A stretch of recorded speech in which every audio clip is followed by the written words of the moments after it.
Yeah, okay. So my audio is on. Screen is also visible. So yeah, we'll start. So basically, uh, I could not do this class on Tuesday because of some personal reason. So that's why it is shifted to today. Uh, so that is there. And nonetheless, the class is primarily focused on some concept related to radiation, heat transfer topic. Like there were many important concepts covered in the class during this 10th of 10th week of this course. Uh, Primarily, it started from Planck's law,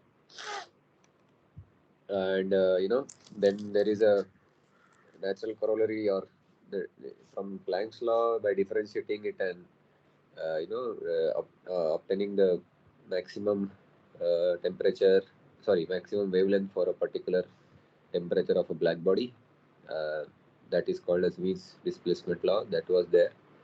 Other than that, uh, there were like many important definitions like emissivity, absorption coefficient, or absorptivity, it is called sometimes, or reflectivity. Uh, then there is Kirchhoff's law, and then I think the major discussion was on the this shape factor or geometry factor. So these are like broad classes of topics that were discussed. So we'll also focus our discussion on that only. So first of all, this Planck's law. So you might have remembered from the class that in Planck's law you write the emissive power or the total emissive power for a black body. One second.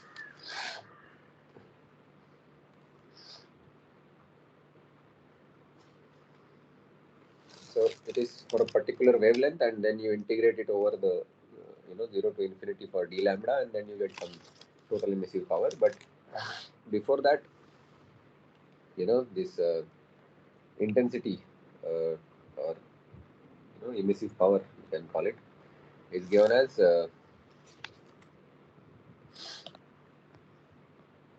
actually this was very important.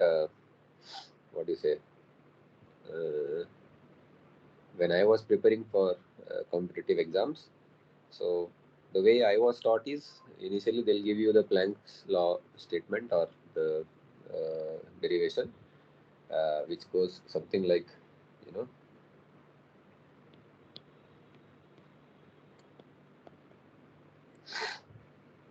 I think CK, right? Yeah.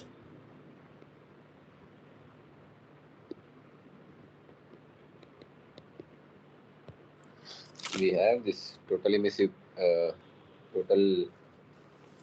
power for a black body is given as EB lambda or E lambda B.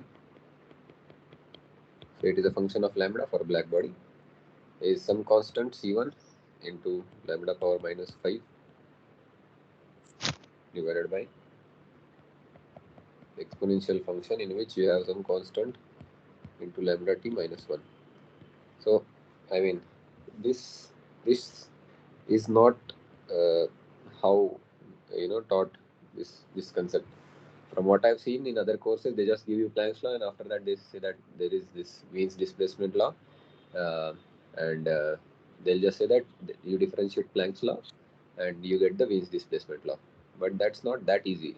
I mean, if it's that easy, then one could have derived it there only, So basically, sir has already told you in the class. What you do is you basically take the derivative of this expression and equate it to 0 to get lambda max. And then there is intermittent substitution and all that is already discussed in the class. And at the end, you get lambda max into T max equal to it's exactly 2898 micron Kelvin, or sometimes people just take it as 2900 micron Kelvin. So and you might have seen that they draw it like this. So this is for different temperatures.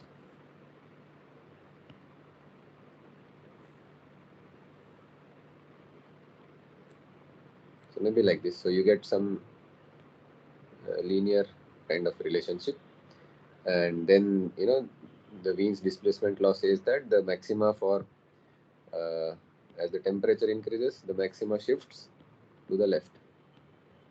So this is how they define Wien's displacement law. So I just briefly touched upon it. So you might you should always and T3 will be T2 greater than T1 and T2 and T1 like that. So yeah, so it is for maximum lambda and maximum T for a particular, or maximum lambda for particular T or maximum T for a particular lambda. Anything you can do, but the correct way should be maximum lambda for a particular T for a black body. There are some questions on this. Let me just see if I can quickly find them. So they basically what they do is they'll give you one second. Yeah, they'll give you. I mean, I'll tell you 1 second.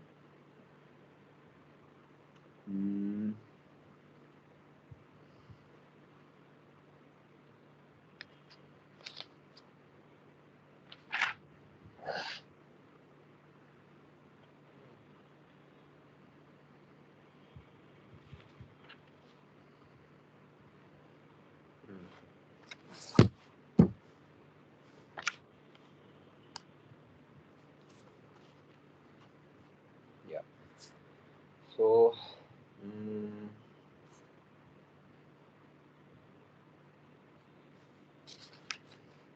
Let me just see the exact language of the question so that I'll just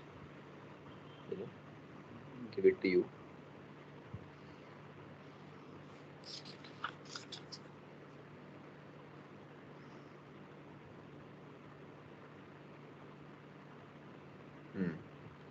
So 57.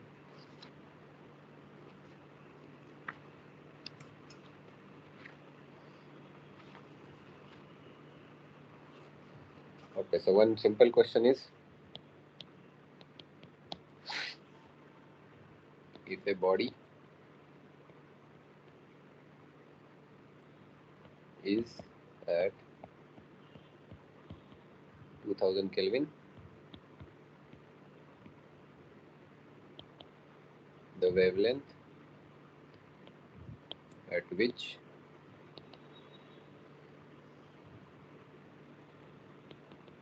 it emits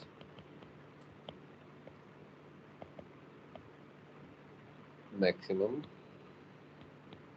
amount of radiation is in microns. You have to write the answer. So this is like a data entry type of question. Here there is a you should, before solving, you should remember that they should mention it's a black body. In question it was not mentioned, but you can assume because sometimes it's like that. But strictly speaking, they should give you it as a black body, then only you can apply Wien's displacement law. So then according to Wien's displacement law,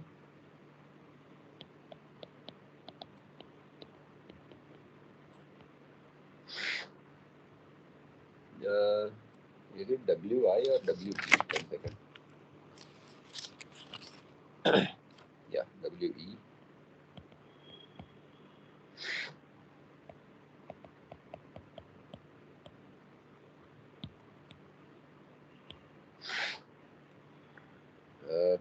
You'll be having lambda max into 2000 Kelvin will be equal to 2898. So therefore your lambda max will be 1449 microns. So this was a straightforward question. There is another variety of this question. Oh, there will be 1.449 because we are dividing by 1000. Then there is one more type of question that can be asked. As you know, strictly speaking, you can solve this. But let me just see the language.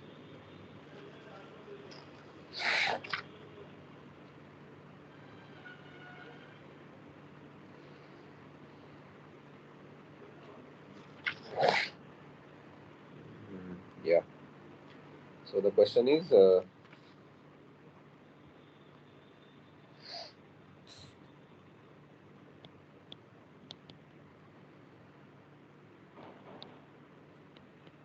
surface temperature of sun is 5800 Kelvin. Yeah, and one more thing before we go ahead, you can take it as a note. This Tmax, it is always in Kelvin. Sometimes people, or should I should write in degree Kelvin. Sometimes people directly put it as a degree Celsius, and that's wrong. I mean, you may think this mistake will not happen, but sometimes when there is no time or something like that, when you are under pressure, sometimes people do this type of mistake also. So please keep that in mind.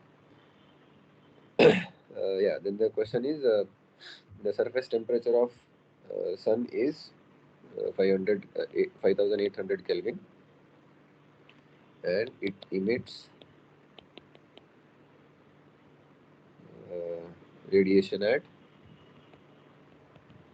radiation of 0.5 microns. This is the given data. A furnace at 300 degrees Celsius will emit through a small opening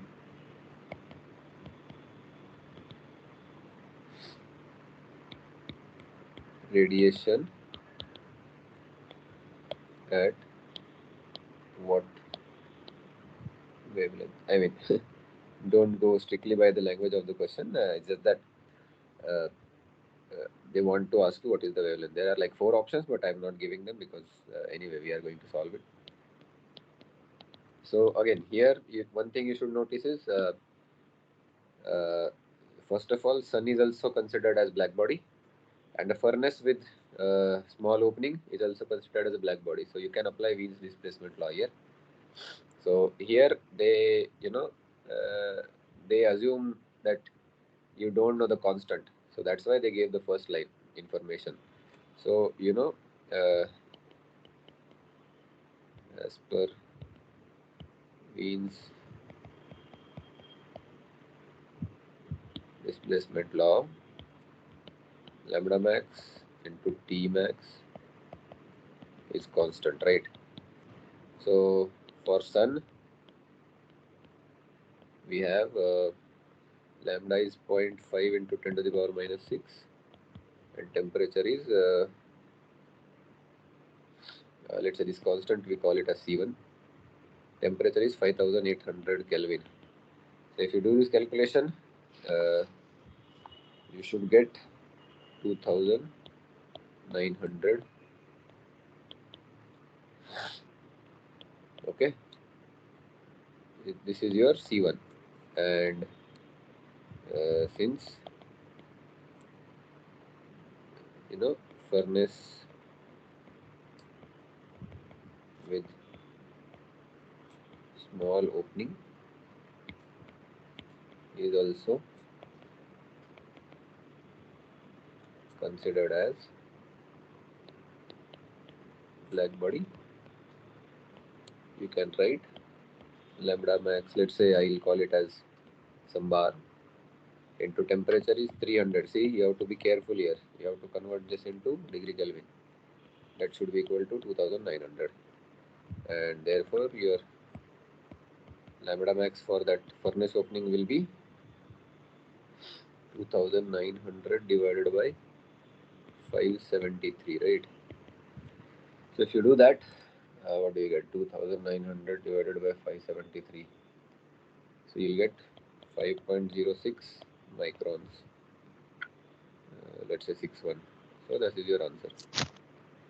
So like that. So these kind of questions can be asked from Wien's displacement law.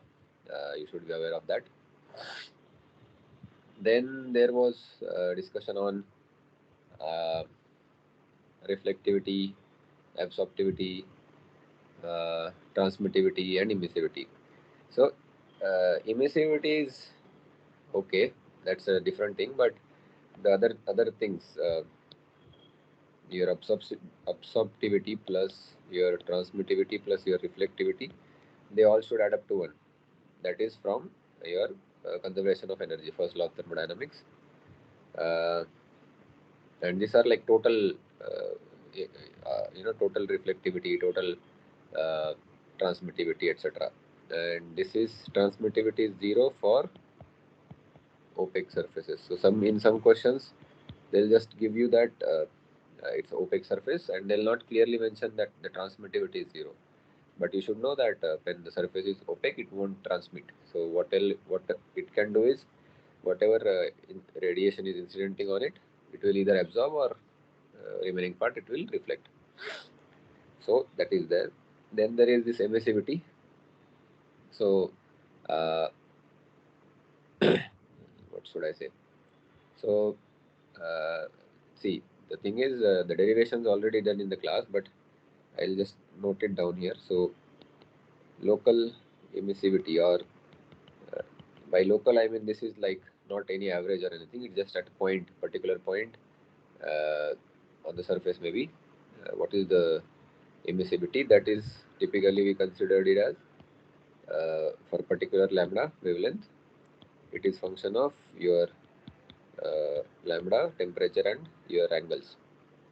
Okay, and that is basically uh, in comparison to your black body. So basically, this is for the numerator is for a real surface, and denominator is for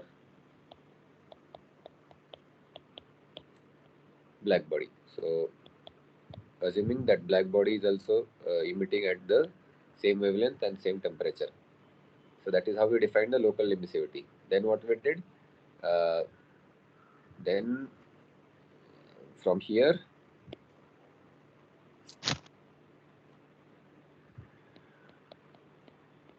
spectral hemispherical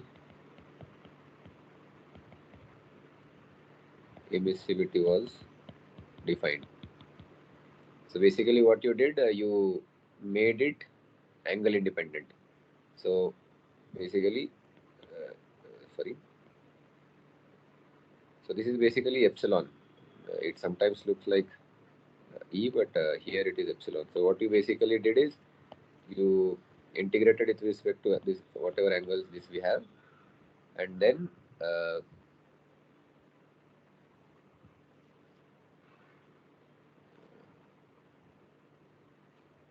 1 second, yeah. So basically you integrated the numerator I lambda E, lambda theta, phi and t, and you do the same for the denominator also, but that integration gives you pi. So it basically becomes lambda b into lambda t. So basically what I'm trying to say here is, you know, uh, here only the thing is you integrate it with respect to the angles. It's still function of wavelength and temperature, but now it becomes independent of angle. So that is the main crux of this. You may forget the formula, but if you remember it this way, then you can recall it quickly.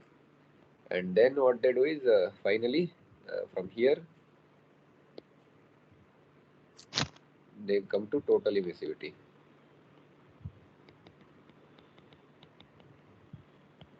And total emissivity is only function of temperature. So now they basically integrate the spectral emissivity, which is function of lambda and t.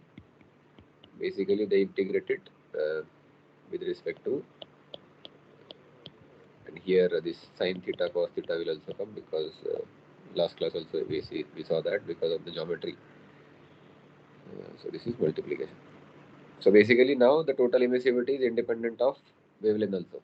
So it's basically only function of temperature. So this is the way these quantities are defined. So the same goes for this absorptivity, transmittivity, reflectivity. It's just that in case of this absorptivity, transmittivity, and reflectivity, uh, the denominator is not taken as this. This denominator is not taken as black body. It is taken as whatever total incident intensity of radiation is falling on that surface, and that is from there only you get this important correlation. Okay, and then there is like next part to this is this Kirchhoff's law.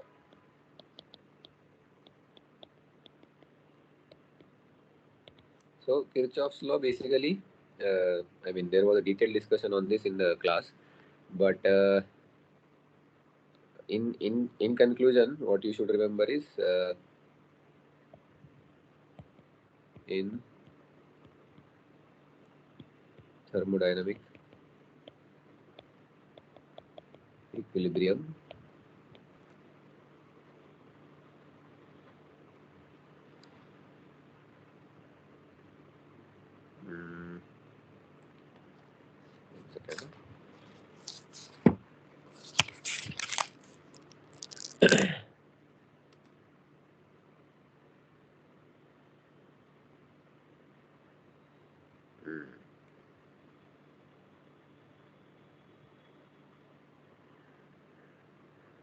So basically, in if your body or surface is in thermodynamic equilibrium with its surrounding, then your absorptivity becomes equal to your emissivity.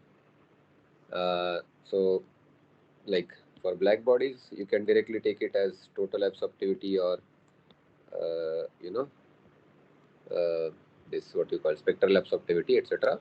And then there can be a case where it is a gray surface. So it's not a black body, but for a certain range of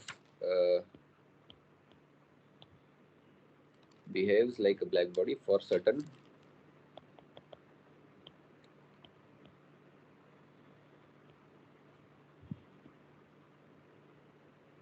behaves like a black body for certain range of lambda.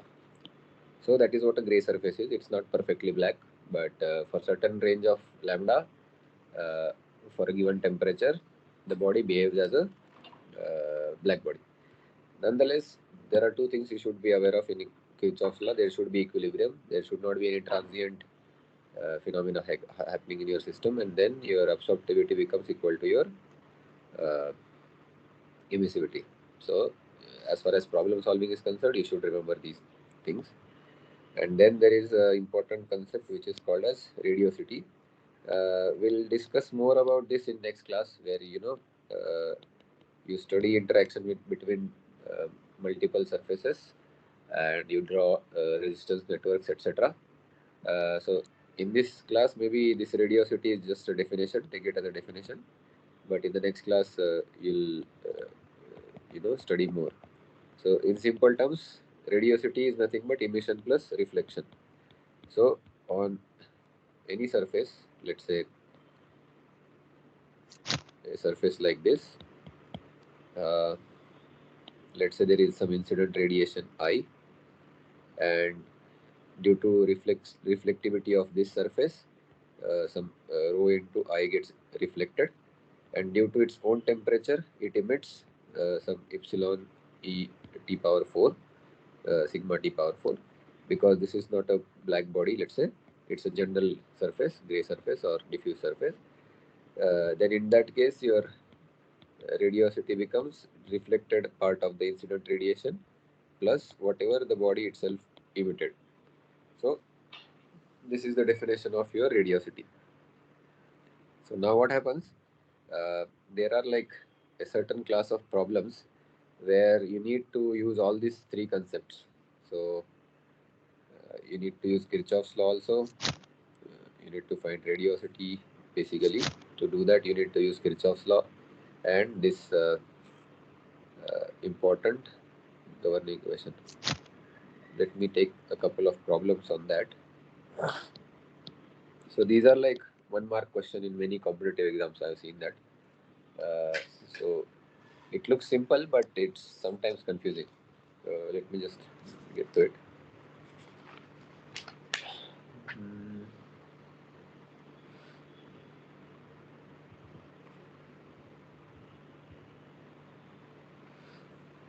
yeah, maybe this to avoid further confusion, I'll just use the standard symbol.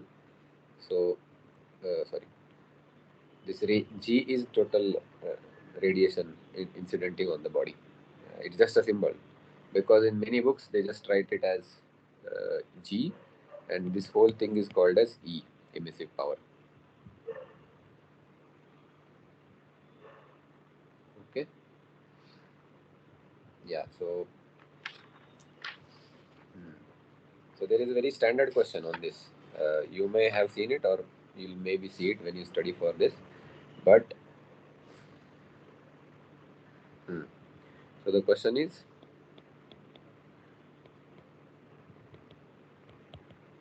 solar radiation of 1200 watt per meter square falls on a gray opaque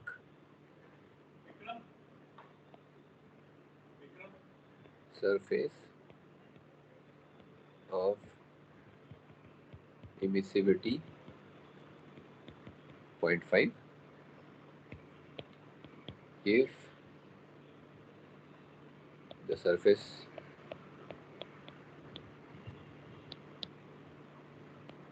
temperature is 50 degrees Celsius and surface emissive power is 600 watt per meter square, then the radiosity of that surface is how much in watt per meter square. So this is a standard question. So first let note down whatever given data that we have. So like if you look into this diagram and correlate it to the question here, you'll realize that G given is the solar radiation incidenting on the surface is 1200 watt per meter square, and it's opaque surface. That is a very important hint. So since it's opaque surface, that implies your reflectivity, your transmittivity will be 0, and we have this relation, right? Total transmittivity, reflectivity and absorptivity, they all should sum up to 1 because of energy conservation. So here your tau is 0, therefore your alpha is equal to 1 minus rho. Okay, that is one thing. And what else is there? Yeah, surface temperature is your, let's say surface temperature is 50 degrees Celsius, so 50 plus 270, it is 273, it is 323 Kelvin. Emissivity is given as 0.5 and surface emissive power is given as 600 watt per meter square. So just to correlate the symbols, just go and refer to this image. That will be it will make clear. And we know that the radiosity is basically summation of whatever is the reflected part of incident radiation from the surface plus whatever the surface itself emits. That summation is called as radiosity. So now here E is directly given as 600 watt per meter square. G is known. Only unknown is this reflectivity, and for that we have this sort of idea, but or maybe you can write it as rho is equal to 1 minus alpha. It's the same thing, but here they have not given you alpha. We know the emissivity, so there we have to use Kirchhoff's law. Using Kirchhoff's law, where alpha is equal to emissivity, therefore your reflectivity becomes 1 minus epsilon, and that is 1 minus 0.5, which is 0.5. And therefore your here I should not write J, I should write we know J is this, therefore emissivity is 0.5, incident radiation is 1200 watt per meter square, and the surface is emitting 600. Therefore your radiosity is 1200 watt per meter square. So this is your answer, and this is a standard template question. Okay, it's not like this question is only asked once or twice. I've seen this question asked many times in many competitive exams because it covers everything in this section of discussion. It covers, like, you should know this, you should know Kirchhoff's law, the whole thing, and then you should know radiosity definition also. So if you know all these three things, then only you can solve this type of question. So that is why this type of questions are, these are like questions which look simple but are not. Sometimes they are very tedious. Okay, there was, yeah, So there is another version of this. So basically, here they ask radiosity, right? But they can ask you any other thing also. For example, there is a question in which it is mentioned that for an opaque plane surface,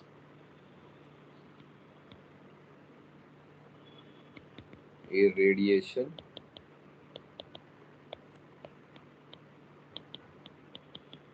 radiosity and emissive power are 20, 10 and 12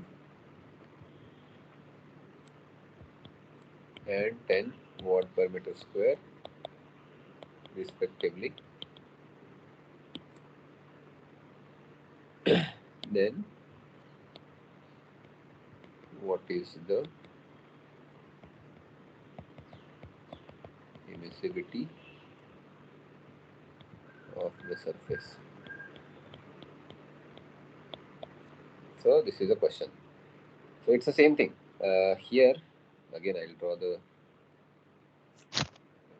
that diagram so that you'll understand better. So whatever incidents, sum of it reflects, which is equal to 1 minus alpha into g, because this is the opaque surface, and that is again equal to 1 minus epsilon into g because of the Kirchhoff's law, and then the surface will have its own emission, and therefore your radiosity is nothing but 1 minus epsilon and you know 1 minus epsilon into g plus your emissive power. So sometimes they they mention that the surface is not black, right? So sometimes in this emissive power itself is not given directly, so you need to use this formula. Since you know the emissivity, you can calculate it directly like that, as long as the temperature is known. So now coming back to this question, what is given? You have irradiation. So basically G. Irradiation is nothing but incident radiation. So therefore, like in some cases they reduce it in one word and just call it irradiation. It's incident radiation. So that is G in our terminology. 20 watt per meter square. Radiosity is J. That is 12 watt per meter square, and you have emissive power, that is 10 watt per meter square. And what they're asking is emissivity. So you can use this equation 1 and get it. So what you have is from equation 1, what you have is 1 minus epsilon is nothing but J minus E by G, and therefore your emissivity will be 1 minus J minus E by G. So now you can put the values here. So what is J? 12 minus emissivity 10, and the total is 20. So therefore your emissivity is nothing but 1 minus 2 by 10. So that is 1 by 10, so 0.1. Therefore your emissivity is 0.9. So that is your answer. Oh, 1 second. Did I do any mistake? It's 0.8, not 0.7. Let me just see.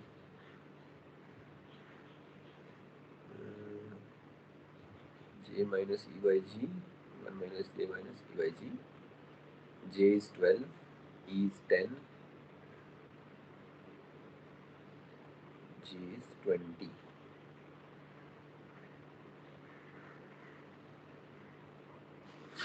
One second.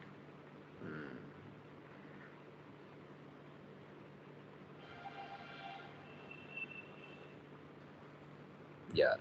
So basically, okay. So this is assuming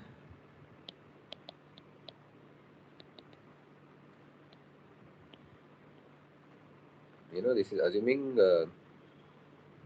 E is equal to EB, or they have given you directly the total emissive power. But sometimes what they do is they'll mention that like case 2 can be, maybe I should write. So where they'll give you that the black body emissive power is 10 watt per meter square at this temperature, but your actual emissivity will be, emissivity into the black body. So that can be also one type of question. Here it's not wrong. In the first part what we did, it's correct only because we assumed that this E, which is 10, it is total final emissive power. But some questions what they do, they mention that 10 is for a black body, but this body is not a black body, right? Because its emissivity is not 1, or for that matter the alpha is also not 1. So therefore in that case, if it is clearly mentioned that it's not a black body, then your this becomes into this. So basically what happens, in that case your J becomes epsilon into EB plus 1 minus epsilon into G, and now you have to solve for epsilon. So it's essentially same thing. So basically what will happen, if you take epsilon common, there will be EB minus G plus G, and therefore your epsilon will be J minus G by EB minus G. So if you use the same value of J and G, your epsilon, let's say I use some other bar as the symbol to differentiate between the two, then your epsilon in case second 2 will be, what is your J? J is 12, G is 20, EB is 10, and G is 20. So this is minus 8 by minus 10. So therefore your emissivity in this case becomes 0.8. So it's all about the language of the question. Okay, it's not like the first part is wrong. This is also correct. Here we assume that because in question they did not clearly mention, right, what is this 10 watt per meter square. In many questions they do, but I'm just taking those questions which will confuse you. So there can be two answers. One is assuming this as EB into epsilon, or the other case could be just assuming this as epsilon. This as EB. E, like that. So both cases you can discuss, and you can see. The main concept here is this. If you remember this, more or less you will be fine. Or maybe you can consider this also. Okay. So yeah, I'll just drink some water. Give me a couple of minutes.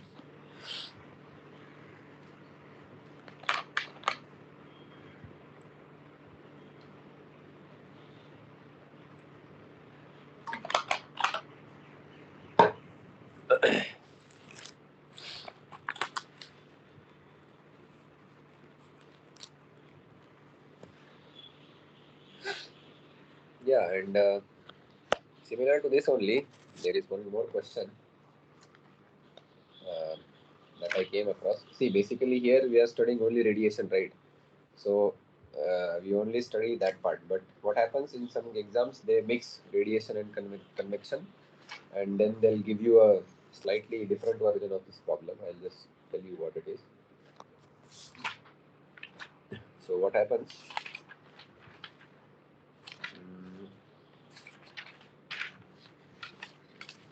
Again, there is a surface, and yeah. So basically, like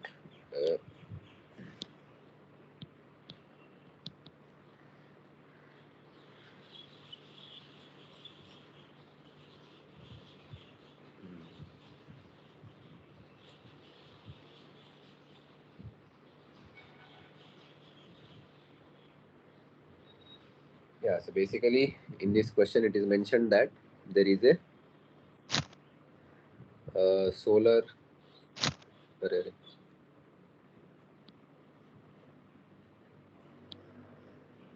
So there is a there is a solar receiver. This is a flat plate solar collector. So this is like a schematic, not the exact thing. So what is happening is I am just giving you the values because it's a subjective question. It's a half line, half page question. So I cannot write it here. I am just giving you important values. So it is mentioned that on this flat plate solar collector, uh, irradiation, solar irradiation, that is falling on it is around 1000 watt per meter square.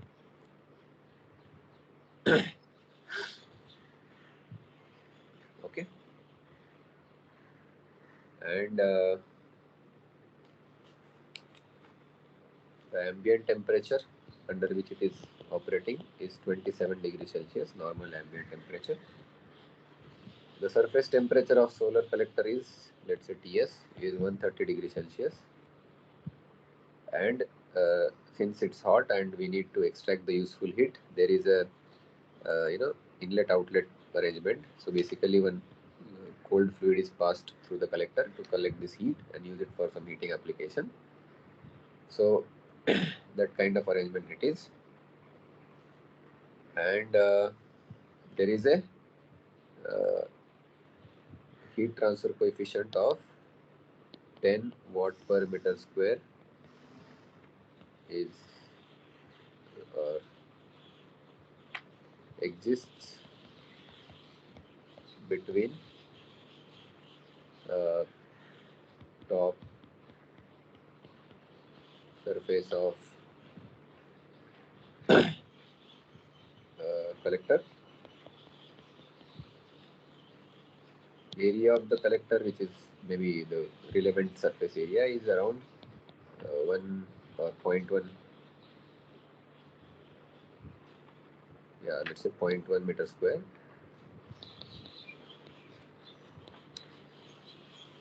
And then you have to basically mention, determine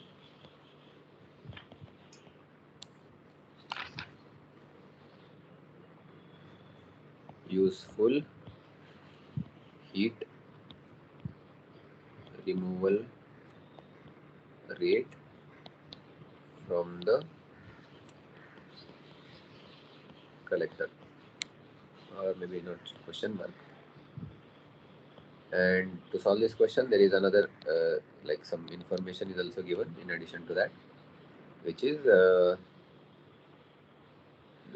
emissivity of the top surface of the collector is 0.8. So that is also given in the problem. Okay.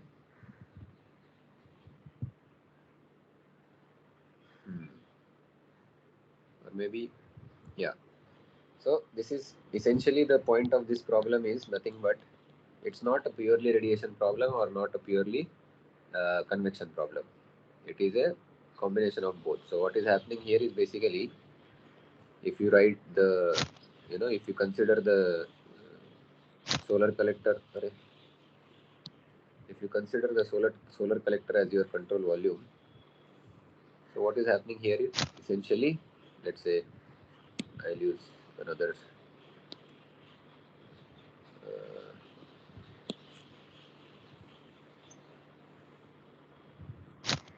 so if this is your control volume,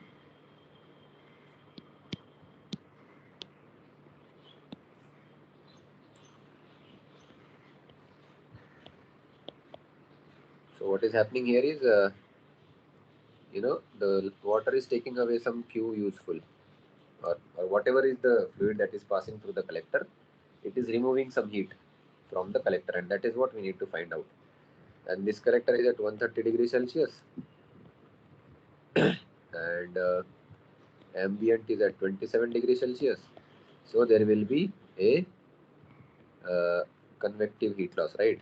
Q convection because of this temperature difference, and there is incident irradiation of 1000 watt per meter square, and out of that some will be reflected back, which will be rho g, and the surface itself will emit some of its own, it is at high temperature, right? So it will also emit its own radiation, so that will be its emissive power. And since it is not a black body, there will be this emissive power will be epsilon into T power 4. So this will be your surface temperature. So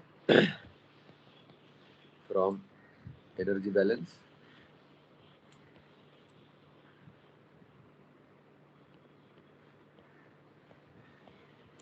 of the solar collector, we can write, so what all things are coming to the surface, that will write on one side, and what all is going away from the surface or the control volume, that will write on the other side. So here only incident irradiation is the incoming energy, and what all are leaving, there is heat loss due to Q convection, convective heat loss. Then there is reflection from the surface of the incident energy. Then there is emission of its own energy because of its temperature, higher temperature. And then there is useful heat taken away from the control volume. So therefore, what will be the useful heat? It will be total minus all these terms. So basically Q convection minus reflectivity into G minus E. So now G is to known. So G is given as 1000 watt per meter square, right? But here the energy balance is not in meter square, right? We have to convert everything into watts. So let me just see.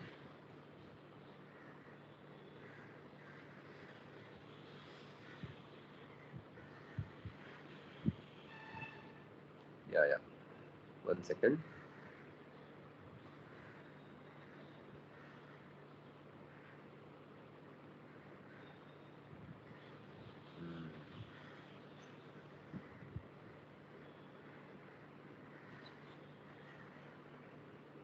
One second, let me just check the answer, because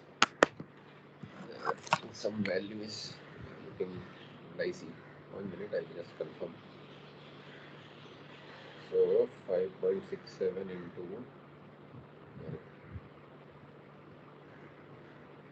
5.67 into 10 to the power minus 8 is here. Sigma emissivity is 0.8 into your temperature is 130, right? So that will be 130 plus 273 raised to power 4 into 0.1. And this rho will be 1 minus epsilon 1 second. Yeah, so your T becomes 119.645.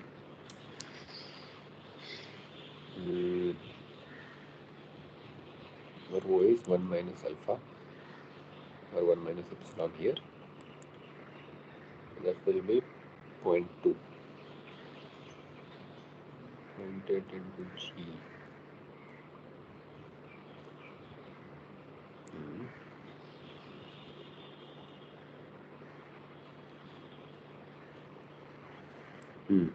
Yeah, so I think there is a typo here. This is not in per meter square terms, because we have area of the collector given, right? So everything should be in watts. So therefore, we have G in watts here. That is fine as long as you know what it means.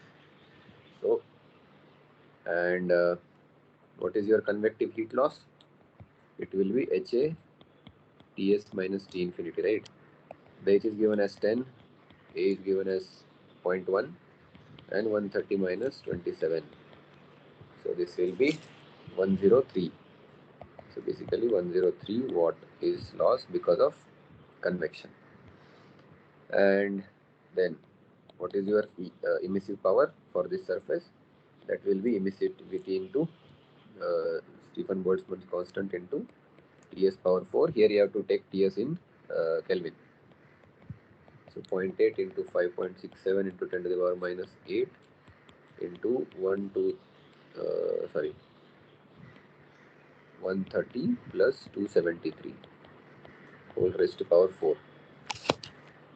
So and into area, because if we are talking about everything into watts, right? So you have to multiply with area also. Otherwise this will be, without area the units will be watt per meter square, and that won't match with your convective heat loss. Therefore you have to be careful there also. And these things happen when you mix two concepts. Here we are mixing convection, forced convection, and radiation. When we are studying only radiation, we think everything in terms of watt per meter square. But here it is not like that. You have to be careful about the units also.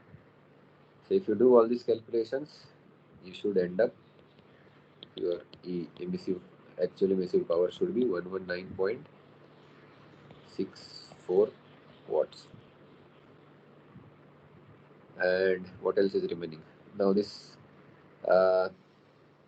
see, if you take this term and this term, what it becomes is uh, 1 minus epsilon, 1 minus reflectivity into G, right? But we know that uh,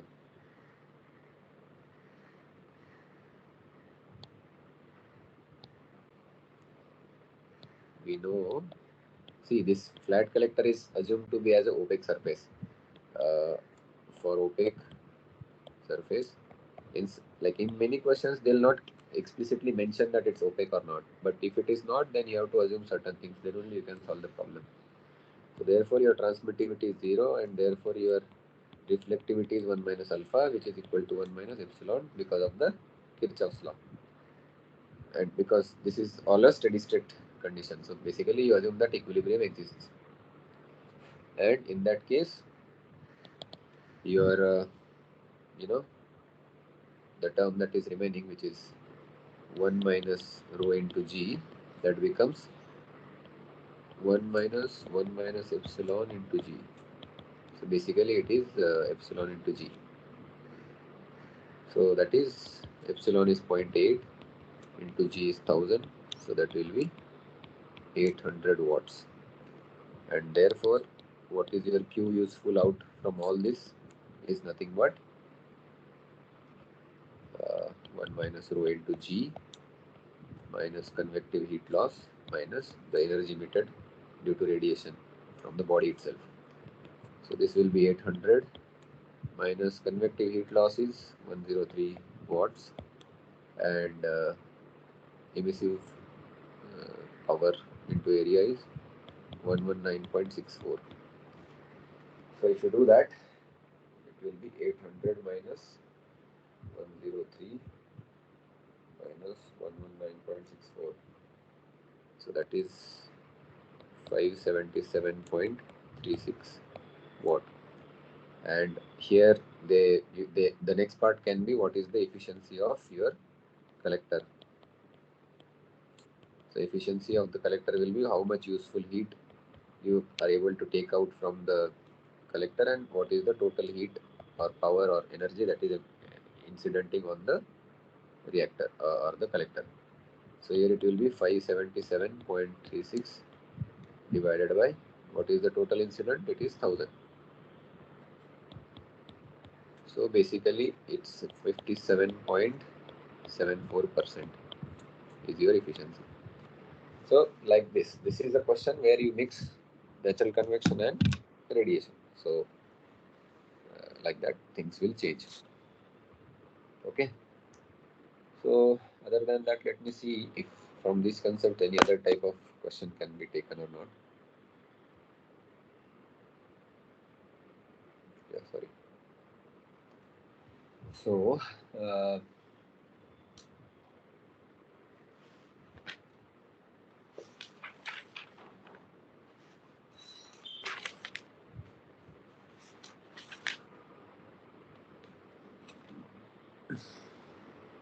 Okay.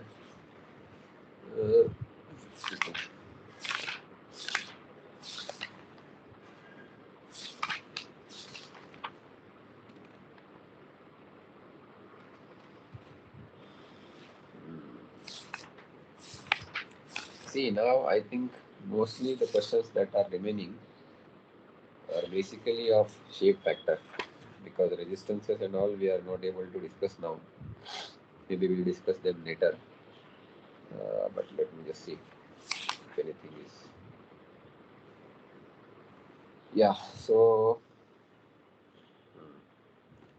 now we'll go to the shape factor thing, because that is also important, and it is like you study it now, but in the next class or next remaining discussion about the radiation chapter, they are used there also shape factor calculations. So that becomes one of the internal step to solve the resistance network, etc.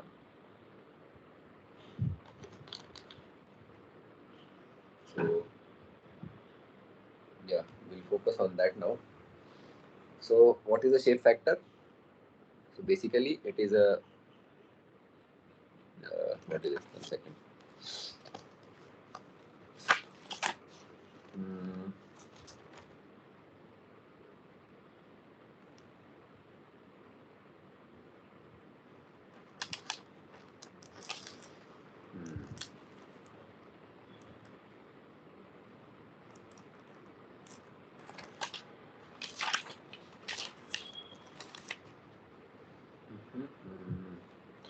Yeah, so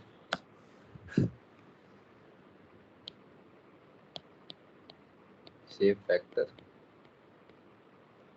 or sometimes they call it geometry factor. I think in fluid mechanics also there is one shape factor in boundary layer chapter, but I think it is some like ratio of two thicknesses, momentum thickness or energy thickness, something like that. That is also called as shape factor, and here also it is called as shape factor. So don't get confused; they are totally different things. Typical symbol that used is F for shape factor, and it is typically written as Fij. So that signifies fraction of energy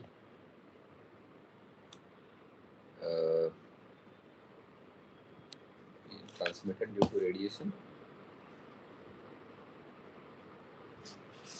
1 second.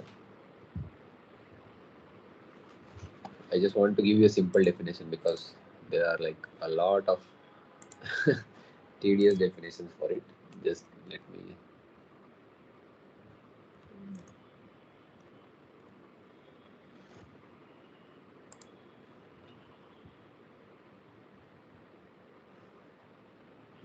One second.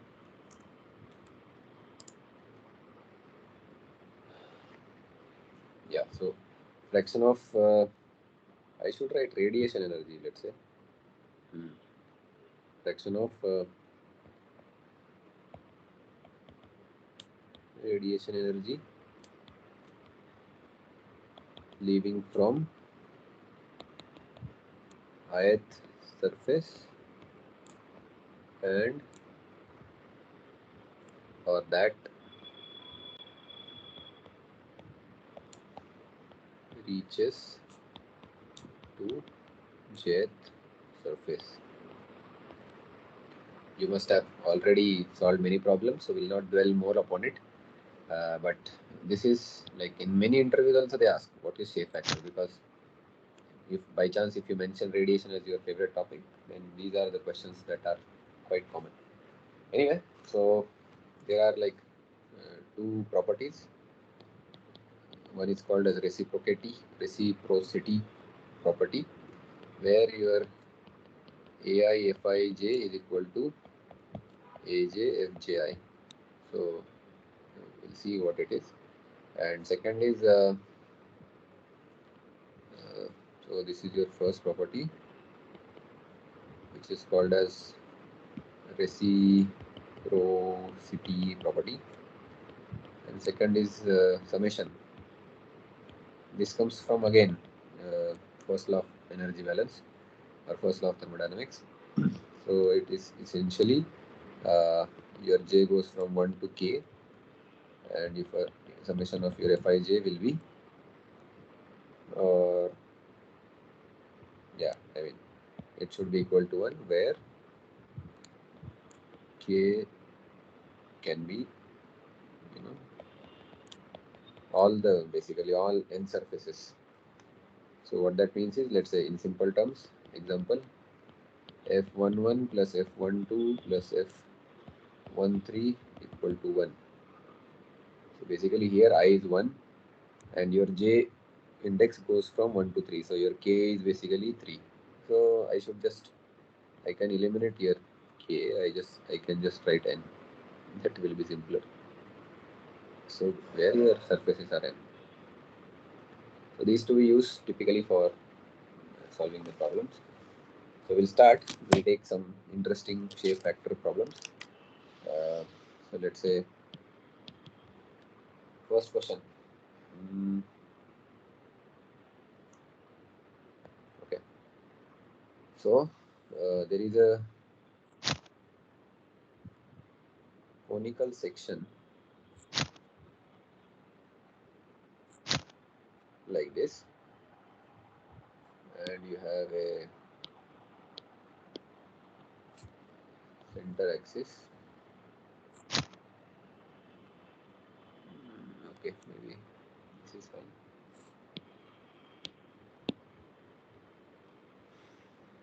So, and then at the bottom of the conical section, there is a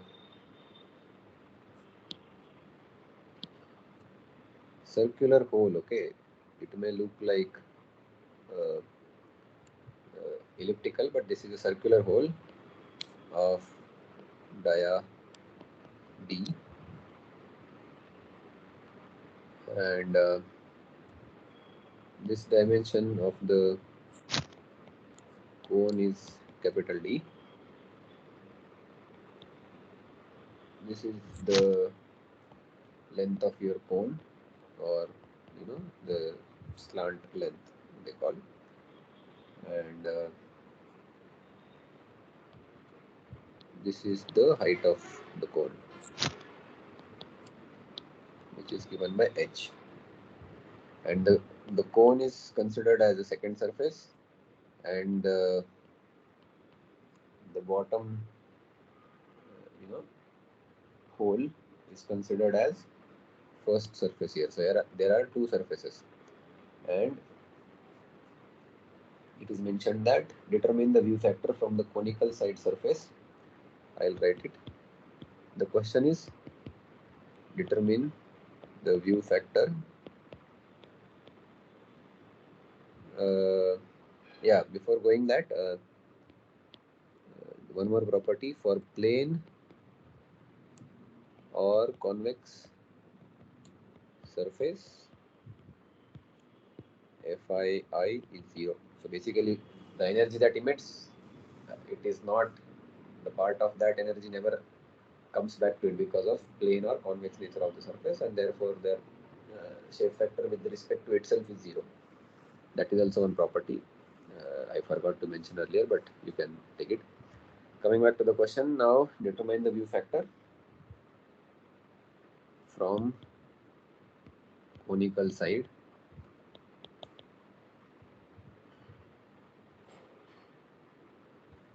to the hole at the, one second,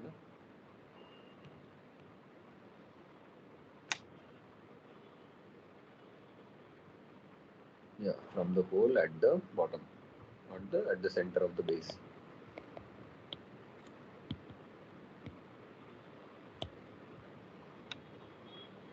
Okay, so this is the question. So now in this type of question, there are two things. First, you should know all these, what the shape factor is and what all the properties that we have, and we can use them. And second thing is, from question, the language of the question, you should be able to figure out what they're asking. Because in this question, there are 4 shape factors, right? What are they? F11, F12, F21, F22, right? So you should know what they're asking.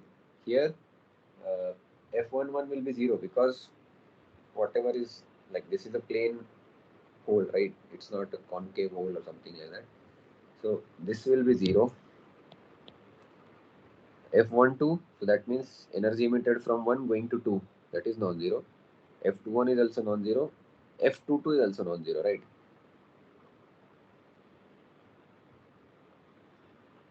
But the trick is, yeah, like before going there, what they're asking, what does this mean? So we have to determine the view factor from the conical side to the hole at the center. So basically, whatever they mention first, you need to mention it first. So what is the conical side? That is 2. And what is the hole? 1, numbering. So they are asking what is F21 basically. Okay, so now from figure you should get the feel of the problem. See, whatever is emitted from hole 1, the complete energy is going to the conical structure, right? From here. So that means, or maybe like, see, maths also you can use. So here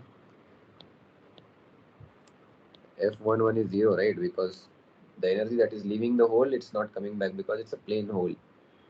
Like that energy is not intercepted by the hole again directly. So then, you can use the summation rule, which is F11 plus F12 is equal to 1. And that gives you F12 as 1. So this is from maths.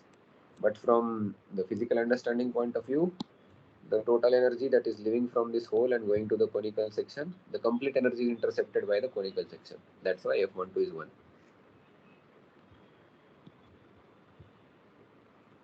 And we know. Therefore, F12 is 1. And then use the reciprocities using reciprocity property. You can write A1 into F12 is equal to A2 into F21. So now what is A1? A1 is, or maybe since we are interested in F21, we can write it as A1 by A2 into F12. So F12 is 1. So this is essentially A1 by A2. Now what is A1? A1 is nothing but pi by 4 d square, the area of the hole at the center of the base. And A2 is the total area of the, what do you call, conical section, right? So that is pi radius of the cone into L. So pi d L by 2. Some may get confused. Some may think that this bottom part also can be considered in the area, right? But it's not, because first of all, whatever energy is going from 1 to 2, none of that energy is going to this bottom circle. Okay, so whole thing is going in this conical section. Therefore, you should consider that as the A2. Okay, uh, you can leave it as it is, but you can further simplify this, or maybe leave it as it is. Therefore, your F21 becomes pi by 4 d square divided by pi d L by 2. So that is pi gets cancelled. This 2 also gets cancelled. So essentially it is d square by LD into 2. Okay, so this is your shape factor. So this is one of the problems. There are many problems on shape factors. We'll take many more, but like, you should know there are two key things. First, you should know what is asked, and second is uh, how to go about it. using these three key properties. That's the whole game here. Okay, so maybe we can take more problems now. Okay, 1 second.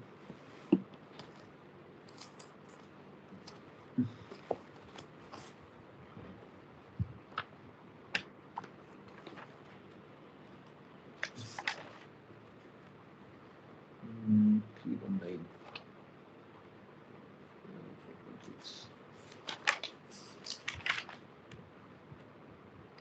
Yeah. So in many cases, like this formula is directly given. So we'll solve that. I came across the derivation when I was preparing for this lecture. So I thought I'll share it with you. So the thing is, this is a previous year GATE question, okay? 2002. So the question is, what is the value of the Q factor for two inclined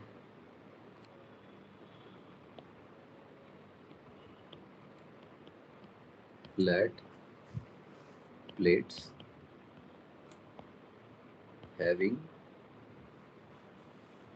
Hello, excuse me, sir.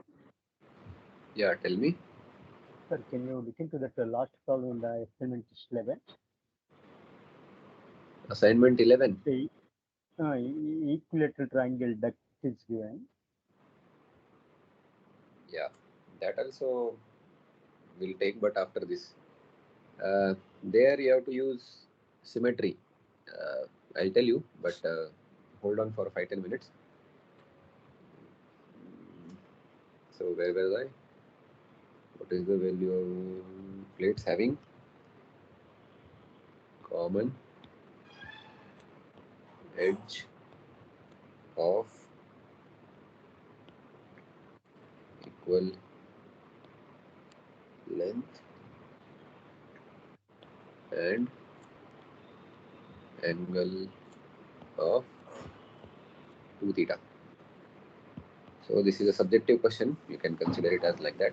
So basically,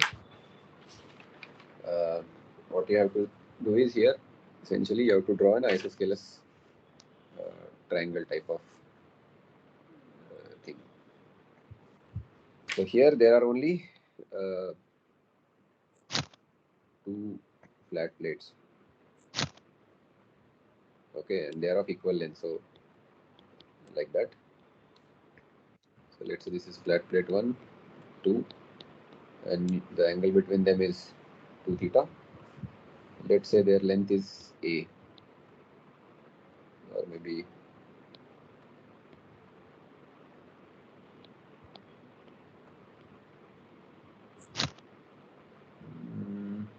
okay. So this is your second surface. Okay. It is given that A1 is equal to A2 and L1 is equal to L2 is equal to some A. So now you can write for, in this case you have to consider one imaginary surface here, because then only you can write the energy balance. So something like this.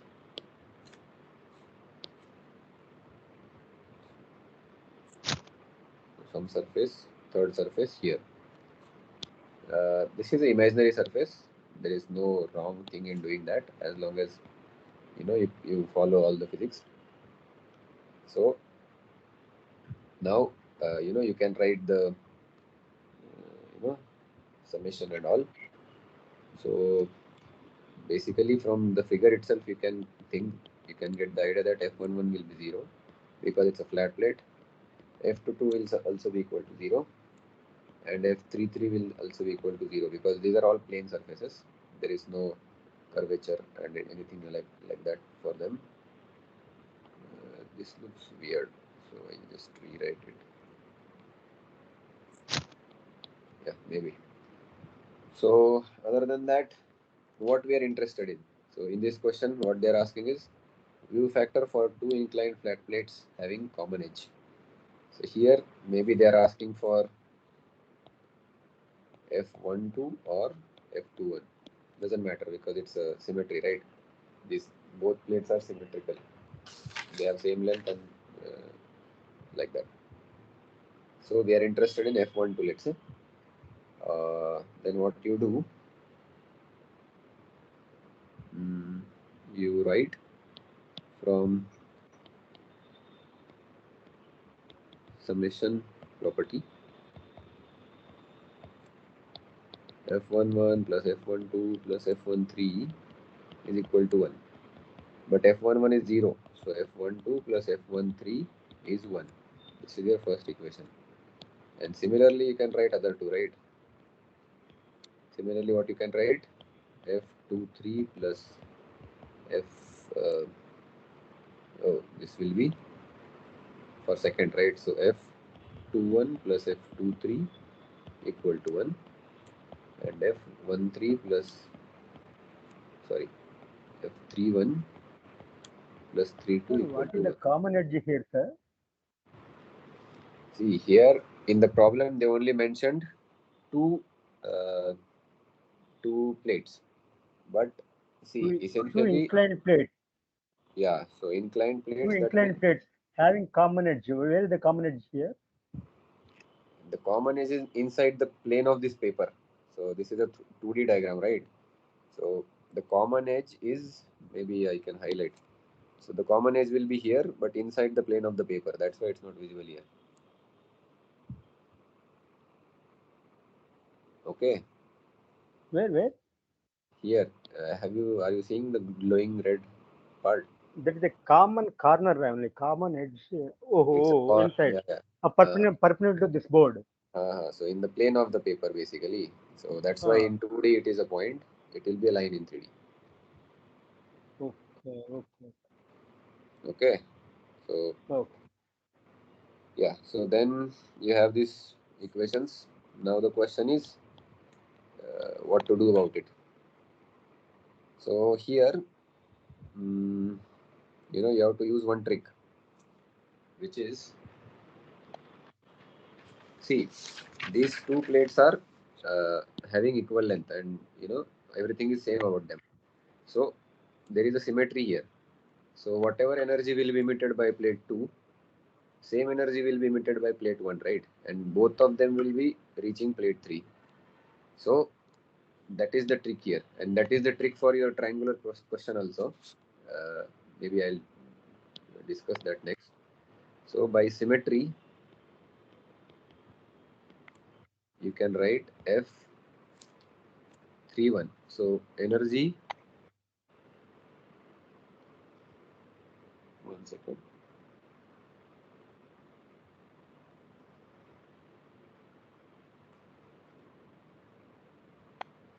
F31 is from 3 to 1. Yeah, anyway, you can write it symmetry, no? So basically, what it means is whatever energy, let's say this imaginary surface was, you know, giving some energy to it, the same energy will go to 2 because they are same area, right? So in that case, your F31 and F32 are same, and therefore, when you put them in equation 3, you get F31 equal to F32 equal to 1 by 2 because the summation has to be equal to 1. And then you use the using reciprocity property, you can write A1 F13 equal to A3 into F31. Correct? So now here, what is A1? A1 is the area of first plate. So let's say uh, if we assume width of the plates as W, let's say, or maybe I can use B. then A1 is nothing but A into B, correct? And what is your A3 from the geometry?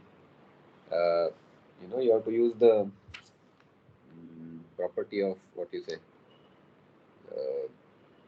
this isosceles triangle, right? So you have to uh, draw one perpendicular here, and then this will be 90-degree, right? And then you have to calculate this half length first, and then this into 2 you have to do.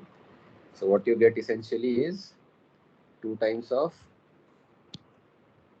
A into sine of theta, because the 2 theta will become theta by 2, right? When you divide it like this, or maybe I'll draw it just to avoid the confusion.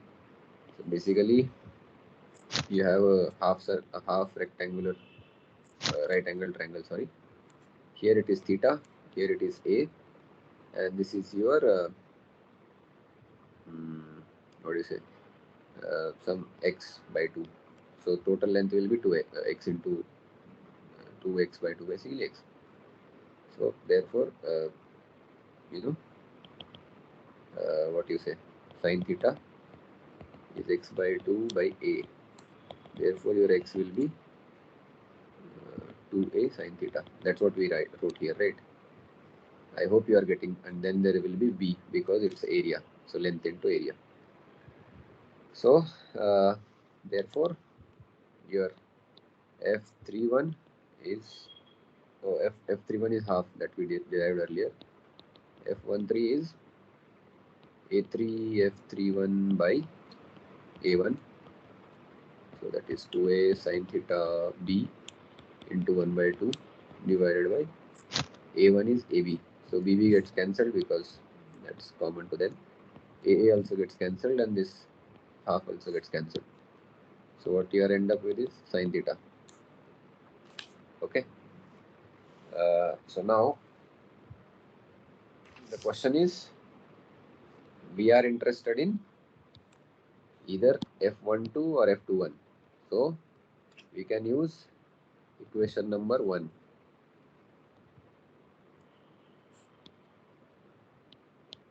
From equation 1, what is it? f12 plus f13 is 1. So f12 is 1 minus f13, right?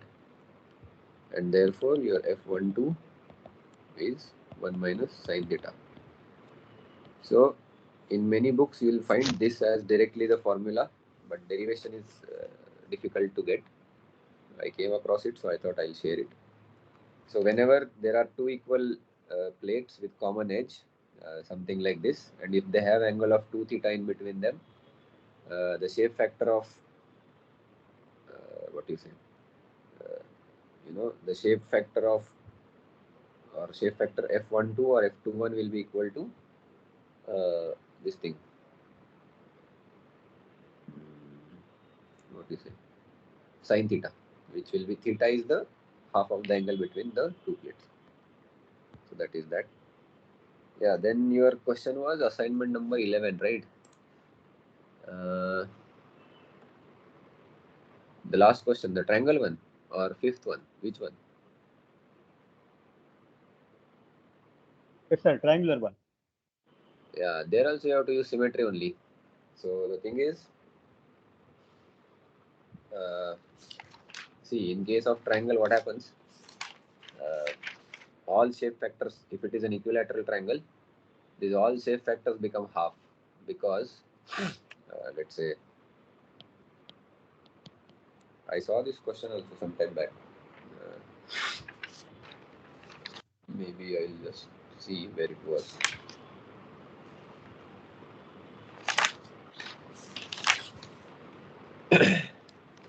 One second.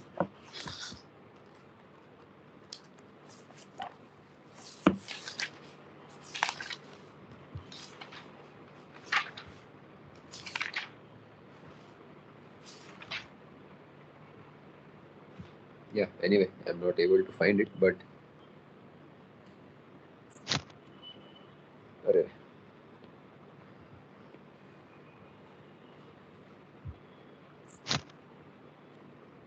no, it should look symmetric. That is the problem, or equilateral.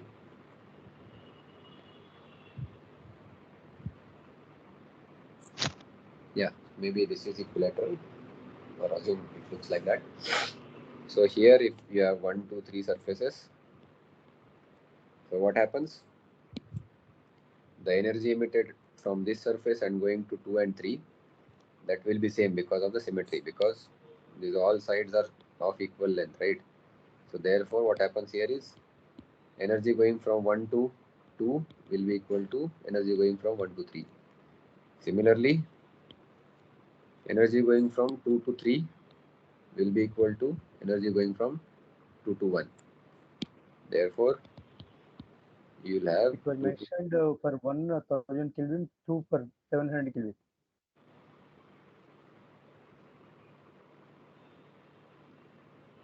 yeah, I mean, see, if the temperatures are different, then you have to use the resistance network and all. And That's also bottom one is insulated one. yeah. So I think And the this temperature was not mentioned for T3. temperature is not mentioned, but I think that is like one unknown that you can find from this. And for solving this question, you have to draw the resistance network. I mean, the question that is given in exactly your. Determine the net radiation heat transfer from the surface A1 Yeah. I understood per what you are unit saying. length. I understood what you are saying, but what I'm trying to say here is you cannot solve this question. Like what I'm mentioning here is this view factors, right? So Yes, sir. this information also you have to use there, but there you'll have to draw the resistance network, etc. first, and then wherever there is 1 by a f12 term will be there, na? There you have to use this trick. Are you getting my point? Yes, sir. Yeah. So in this question, in your exam assignment question, I am not solving it because the deadline is not over and we have not discussed resistance network also. But the trick is, first you draw the net resistance network, and that insulated surface is there, right? So there is no heat transfer across that surface, no? Yes. So that's how you have to solve. So basically, whatever heat is going from, let's say, if you say, see, if this is the insulated one, the 3 is insulated one, so there will be no heat transfer from 1 to 2, 1 to 3, and 2 to 3 net. You understood? So what will be happening? No, but he is mentioning the T3 also inside, right? T3 is unknown temperature. Of course, whenever the temperature difference is existing, Yeah, there may be chance of radiation from the inner surface to 2 and yeah, 1 but also. Right?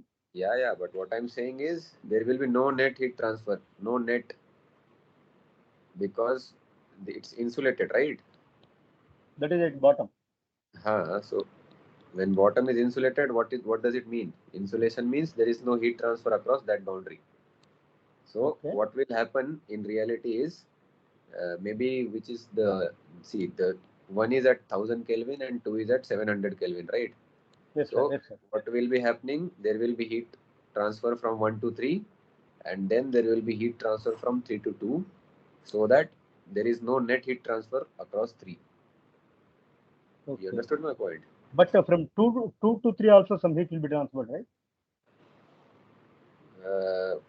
But if 3 is at higher temperature than 2, Of course, if it is low temperature, we don't know that. no, it can't be, right. Then this can't be insulated. See, then the system will not have any solution. This temperature 3 has to be somewhere in between 1 and 2. Then only it makes sense that this boundary is insulated, right? Otherwise, you will not have a solution. Maybe next class we'll discuss it, because this resistances and all we have to discuss. But since we are discussing only about shape factors so far, the trick here is, because of the symmetry, this thing will be there. These F122 equal to F123. Yeah, you understood, F2 right? to 3 equal to F3 to 2. F2 to 3. 3 to 2. No, I think I made a mistake here. It should be F3 to 1. F3 2 to 1 also. 2 to 1, 2 to 1. Yeah. F2 to 3 equal to F2 to 1 also. Yeah, so you have to use this 3 in your resistance network, and then it will simplify. Okay. Okay. See, I'll solve here itself only. See, if you write for first, what will be f11 plus f12 plus f13 equal to 1, right? But Yes, this sir. f11 will be equal to 0 because it's a flat surface. Yes. So, and see, this is a plane surface, na? So f11 will be 0. Yes, sir. So now you know that these two are equal and their summation is 1. Therefore, what you will get is f12 is equal to f13 is equal to 1 Equal to by 2. 0.5. Uh, 0.5. Yes. and similarly, these all shape factors become 1 by 2 in this case. Yes. That is what I'm trying to say. So then what you do, you use this shape factor definition in your resistance network and you get the answer. Maybe we'll solve it next time.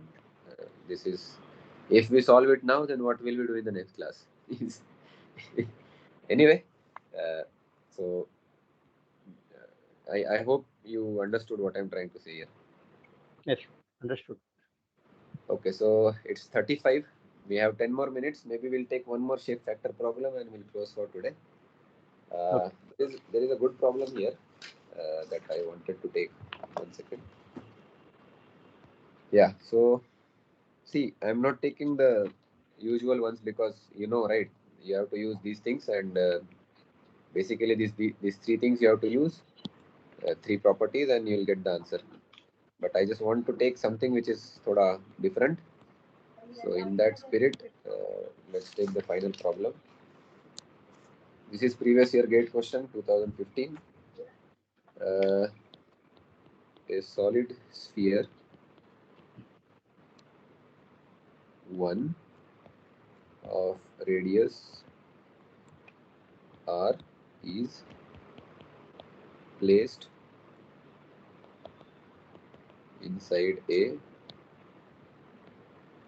hollow closed hemispherical surface 2 of radius 4r. The shape factor f21 is, it's a data entry question and the figure is given also. So it's a hemispherical, sorry. Okay, I think maybe I have to draw the complete hemisphere. No? Okay, maybe you please understand this is a hemisphere. My drawing is not that good. So this is a hemispherical shell, and inside that shell there is a hollow sphere, solid sphere inside the hollow shell. So this is your one surface and this is your two surface. The radius of this is mentioned as r, and radius of this outside shell is mentioned as 4r. So the question is asking what is f21. Okay, so now we know that for convex surfaces f11 is, I mean, they don't intercept any energy leaving from them, right? So this inside solid sphere, uh, for solid sphere 1, f11 will be 0, right? Because it's a convex geometry and the energy leaving from 1 is not intercepted by 1. Therefore f1 is 0. And then we know, and also f11 plus f12 is equal to 1. That is due to the summation property or first law of energy balance. Therefore f12 is 1. So what it means is whatever energy is leaving from 1, complete energy is intercepted by 2. And that is true because the solid sphere is completely enclosed by a hollow shell. But what they are asking in the question is f21, not f12. So here you have to use the reciprocity property. So in that case, what we know is A1 F12 is equal to A2 F21. Therefore, F21 is A1 by A2 into F12, which is essentially equal to A1 by A2. And therefore, what is A1? Now, This is the tricky part. So first geometry is hollow sphere. So we know the surface area of the solid sphere is 4 pi r square, right? So here radius is also r. So 4 pi r square is a1. What about a2?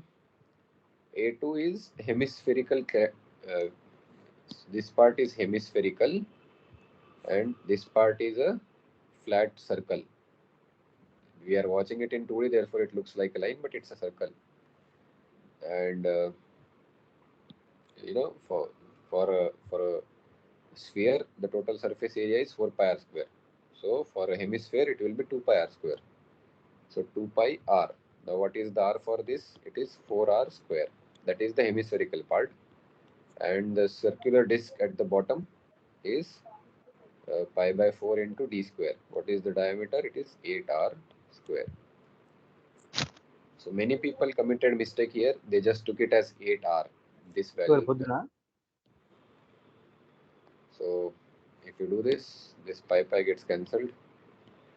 R square also gets cancelled, but we'll keep it for now. Oh, sorry. This is F21. So what will it be? 4 by, this will be 16 into 2, 32, plus 64 by 4. This will be 16. Then this is 4 by 48. So 1 by 12.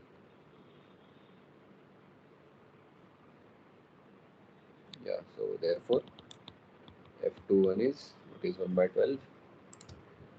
1 divided by 12. That is 0.083. So this is your answer.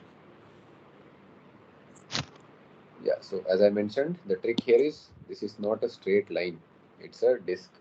So since we are observing it in 2D, we feel it is like line, and people may take it as 8R. It's not, it's basically a disk. Okay.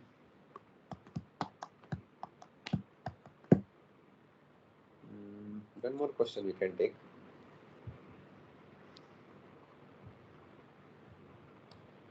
One second. Anything interesting?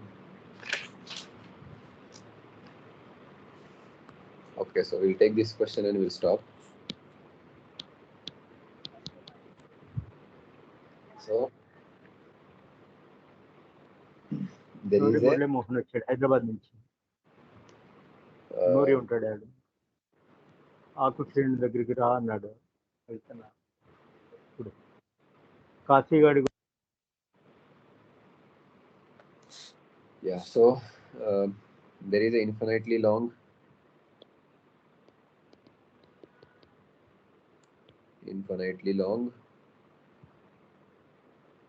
uh, 0.5 meter by 0.4 meter duct as shown below. So it's a rectangular duct.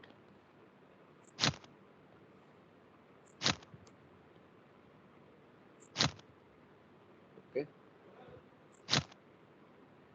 This is 0.5, 0.5, 0.4, 0.4, and the dimension which is in the plane of the paper is infinity. So it's a very long duct basically. It is mentioned that consider all, it's a, one second, it is a duct, but that is in a furnace. Duct in a furnace as shown below. So this duct is nothing but a part of a furnace. So inside there will be, combustion and etc. going on. So consider all inner surfaces of duct as black. So they are black bodies basically. And they have mentioned it, numbers are given 1, 2, 3, 4,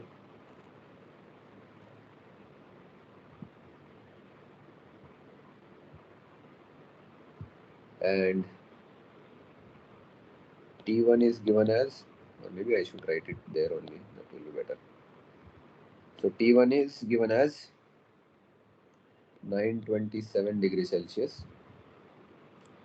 T3 is also equal to T1, 927 degrees Celsius. T2 is 527 degrees Celsius, and T4 is also 527 degrees Celsius. And F12 is given as 0.26. Then what is the net radiation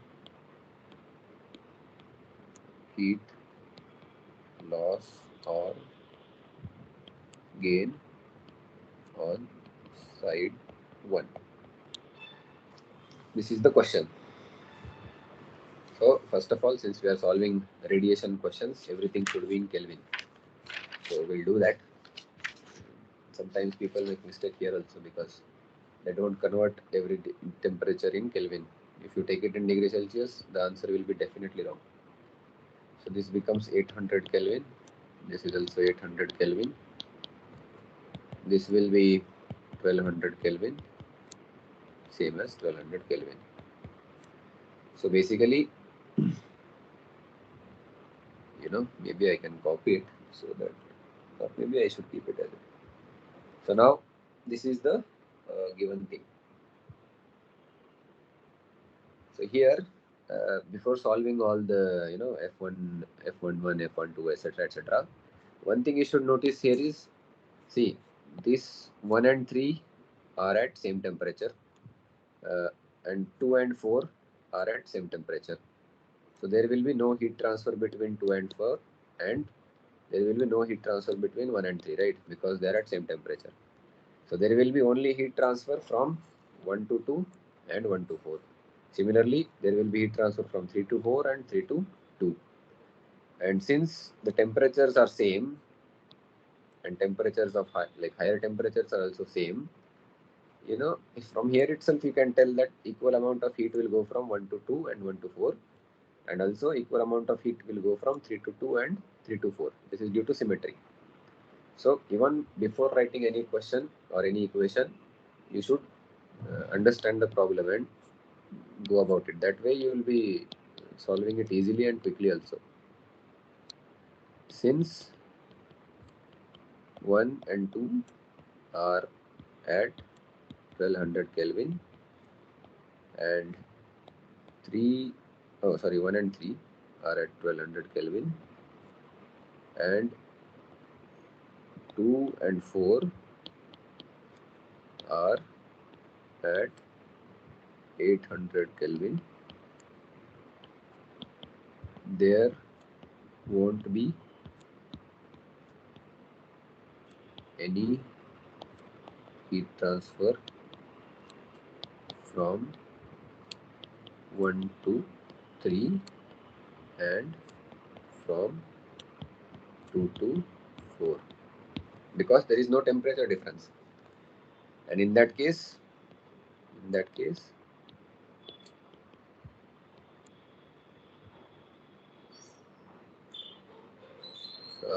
I should not write in that case.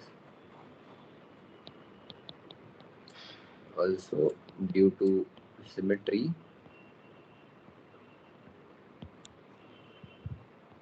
equal amount of heat will flow from 1 to 2 and 1 to 4. We can deduce this mathematically also. I mean, if anybody is wondering. So here F11 will be 0 because it's a plane surface. Then if you write F12 plus F13 plus F14 equal to 1. But there is no heat transfer between 1 and 3. So therefore this is also 0. And therefore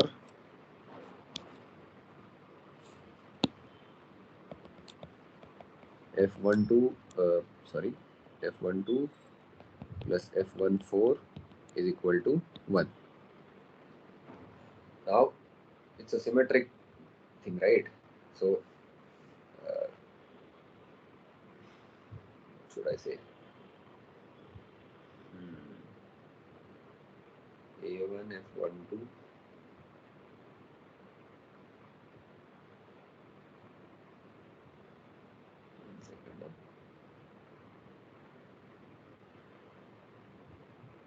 F12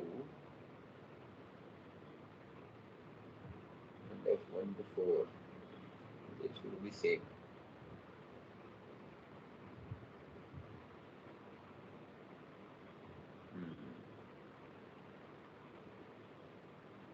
But F12 is given as 0.26. What is happening here?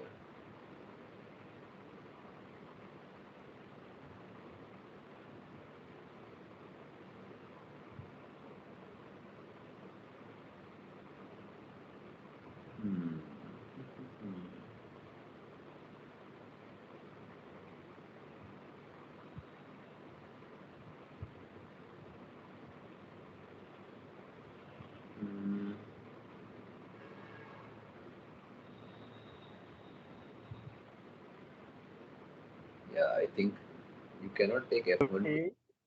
Similarly, we can write F34 plus F322 also 1.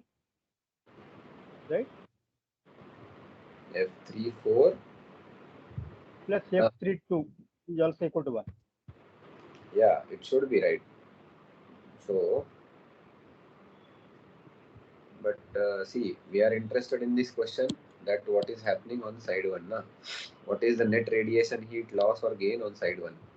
So there will be heat loss only because the temperature is high here and it will lose the heat to sides 2 and 4. But the problem is they have given the view factor as 0.26. But here the view factor is coming as 0.5. So that's what I'm thinking. What is the mistake here? 1 second.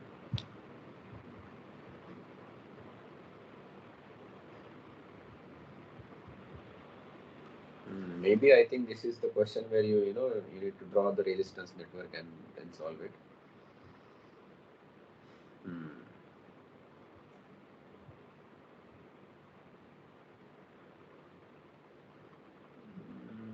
Yeah, I think it's better if we take this problem next class because it's not something is missing or maybe we have to draw the network.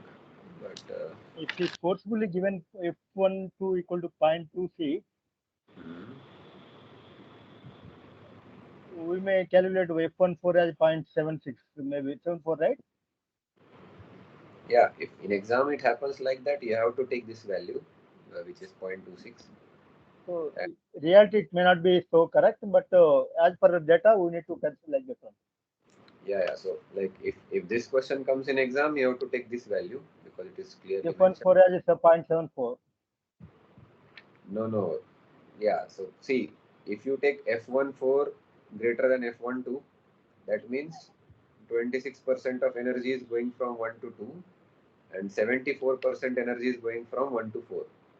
But that is not Which may possible, not right? be not possible in reality. Yes, sir. So basically, I think maybe there is a printing mistake in this book from where I'm copying it. It should be either they don't mention it. Yeah, it should not be 0.6. That is, I think, wrong. So this is the correct way. That F12 plus F14 is 1 and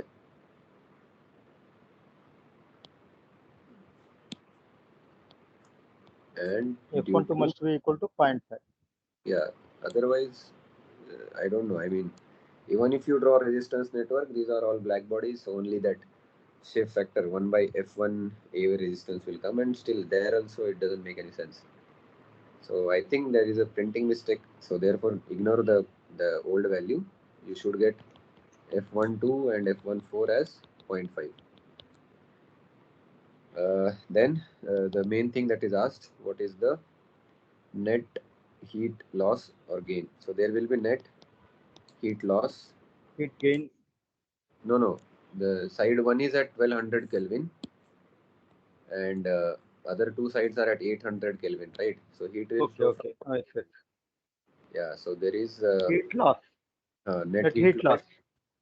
from side 1 will be equal to heat transfer from 1 to 2 plus heat transfer from 1 to 4. And what is 1 to 2? It will be F12 into A1. And what else is there? Then we have to take fourth power, right? It's a radiation heat transfer. Sigma T1 power 4 minus T2 power 4 plus A1 F14 sigma T1 power 4 minus T4 power 4. So directly you can write it twice, right? Yeah. So since it's a symmetry and area is also symmetrical, you can just write 2 into A1 F12 into sigma into T1 power 4 minus T2 power 4.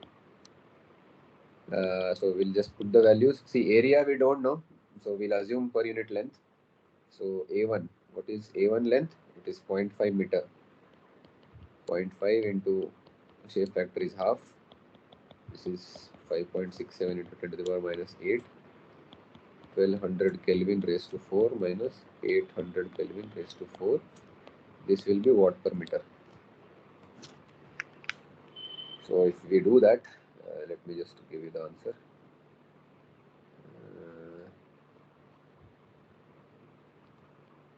So this 2 will get cancelled here itself. This 2 and 2 gets cancelled. So basically 0.5 into 5.67 into 10 to the power minus 8 into